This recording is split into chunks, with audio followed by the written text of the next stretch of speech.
ಸಮಾರಂಭವನ್ನು ಶಾಸಕ ದರ್ಶನ್ ಧ್ರುವ ನಾರಾಯಣ್ ಉದ್ಘಾಟಿಸಿದ ಬಳಿಕ ಮಾತನಾಡಿದ ಅವರು, ಸರ್ಕಾರಿ ಕೆಲಸ ಜವಾಬ್ದಾರಿಯುತವಾದ ಕೆಲಸವಾಗಿದೆ.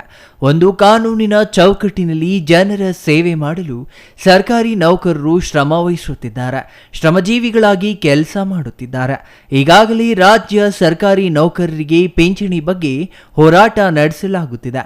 ಪಿಂಚಣಿ ಕೇಳುವುದು ಅವರ ಹಕ್ಕು, ಹಕ್ಕಿಗೆ ಧ್ವನಿಯತೆ. ಮುಖ್ಯಮಂತ್ರಿ ಸಿದ್ದರಾಮಯ್ಯ ಅವರ ಜೊತೆ ಮಾತನಾಡಿ ಮನವಿ ಸಲ್ಲಿಸುತ್ತೇನೆ ಎಂದರು. ಮಕ್ಕಳನ್ನ ಅವರ ಪ್ರತಿಭೆಯಿಂದ ಗುರುತಿಸಿ ಪ್ರೋತ್ಸಾಹ ನೀಡಬೇಕು. ಕ್ರೀಡೆ ಮತ್ತು ಸಾಂಸ್ಕೃತಿಕ ಚಟುವಟಿಕೆಗಳಲ್ಲಿ ಮಕ್ಕಳನ್ನ ಗುರುತಿಸಿ ಪ್ರೋತ್ಸಾಹಿಸಬೇಕು ಎಂದರು. ತಾವೆಲ್ಲರೂ ಕೂಡ ತಾವೇನೋ ಕೆಲಸವನ್ನ ಮಾಡುತ್ತೀರಿ, ನಿರಂತರವಾದಂತಹ ಸೇವೆಯನ್ನು ಮಾಡುತ್ತೀರಿ. ಅದಕ್ಕೆ ತಮಗೆ ನೀಡುವಂತಹ ಪರಿಹಾರ ಪೆನ್ಷನ್ ಅನ್ನೋದು ಒಂದು ಹಕ್ಕು. ಯಾವ ರೀತಿ ನಮ್ಮ ಸಂವಿಧಾನದಲ್ಲಿ ಬೇರೆ ಮೂಲಭೂತ ಹಕ್ಕುಗಳಿದೆಯೋ ಅದೇ ರೀತಿ ಯಾರು ಸೆಲ್ಫ್ಲೆಸ್ ಆಗಿ, ಯಾರು ಅನ್ಕಂಡೀಷ್ನಲ್ ಆಗಿ, ಯಾರು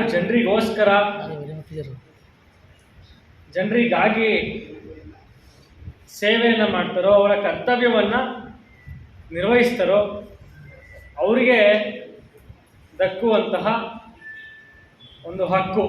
ಆದ್ದರಿಂದ ಈ ಹಕ್ಕಿಗೆ ತಾವಿನ್ನೂ ಹೋರಾಟವನ್ನು ನಿರಂತರವಾಗಿ ಮಾಡ್ಕೊಂಡು ಬರ್ತಿದ್ದೀರಾ.